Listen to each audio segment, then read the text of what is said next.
dealing charge-offs. And what we're going to be dealing with is how to get these charge-offs off of your credit report. So a charge-off occurs when a lender determines that the debt is unlikely to be collected and writes the account off as a loss for accounting purposes.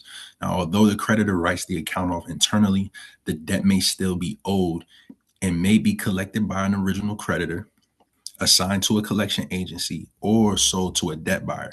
And because charge-offs indicate that a borrower failed to repay a debt according to the original agreement, they can significantly impact your credit profile and your credit score. Of course, charge-offs, they're normally reported with Experian, Equifax, and TransUnion, and removing or correcting these accounts typically requires careful analysis of the reported information.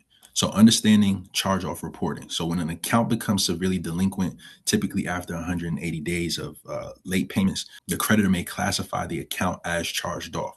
And once charged off, the account may show on your credit report as, a charge-off status, outstanding balance, and with prior late payment history. And even though the account is charged off, it may continue to appear on your credit report for several years unless corrected or removed. So strategy one, of course, is the factual dispute method. So the first strategy for addressing a charge-off account involves reviewing that credit report information and disputing the inaccuracies. So you need to carefully examine each charge-off account that's reporting on your credit report for any errors. Now, what you want to look for is things like incorrect balance reporting. So if the balance listed on the charge-off account is reflecting, an amount that is not actual or factual, then you can dispute it and get it removed for that reason as well. So some possible errors may be balances that increase after the account is closed, incorrect interest calculations, and incorrect remaining balances after payments. So if the reported balance does not match the lender's records or your records, the information can be disputed and that account can be removed. Also, you want to look for payment history errors. So the payment history associated with the charge-off should accurately reflect the account's delinquency timeline. So this is why you want to look for those dates. You want to check your records and stuff like that. So some potential errors include incorrect late payment reporting, missed payments that were actually made, and inconsistencies between the payment history and the account status. So you want to compare your credit report with the actual statements to determine whether the payment history is appearing correctly for these accounts. You also want to look for incorrect dates.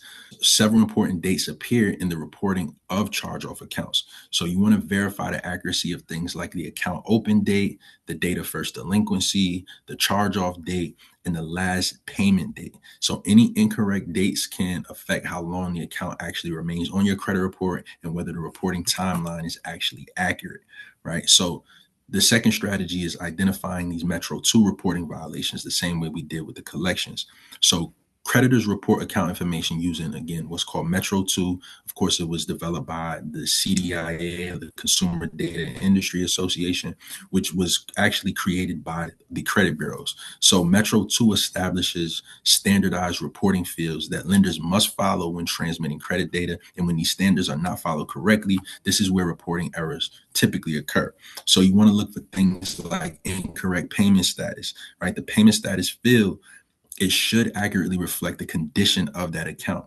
So some common inconsistencies include accounts marked charged off, but also listed as current, right?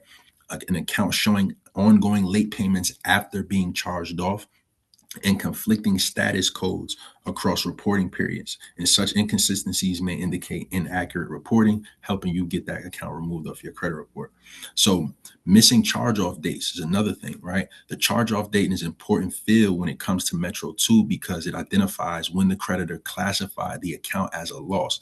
And if this field is missing or is inconsistent with other reporting data, then, the account history may be inaccurate. And this is, again, what gives you reason to dispute and get that account removed off your credit report. The next one is incorrect balance updates. So after a charge-off happens, the balance should reflect legitimate adjustments that was made, such as payments or settlements. And some possible errors that are included are balances increasing after the account is closed, balances not updating after payments are made, or incorrect charge-off amounts that are being reported. And again, if the balance updates appear inconsistent with the account's history, then the information can be disputed. And these are the things that you want to be looking for when you're trying to challenge a charge-off to get it removed off your credit report. So when a consumer or you identify those inaccuracies with the charge-off account, right, you can dispute that information directly with the credit bureaus. And under the FCRA, remember, credit bureaus must investigate those disputes and determine whether the information can be verified.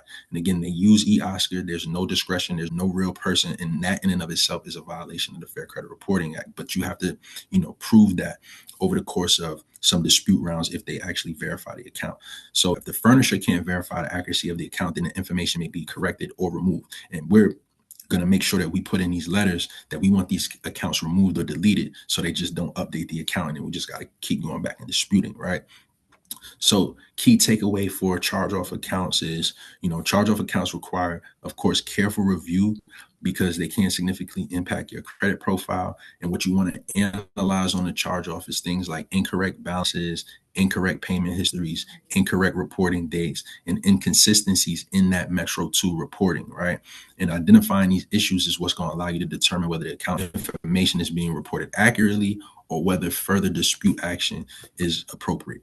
So that's how we remove these charge offs. Let's get into module 8.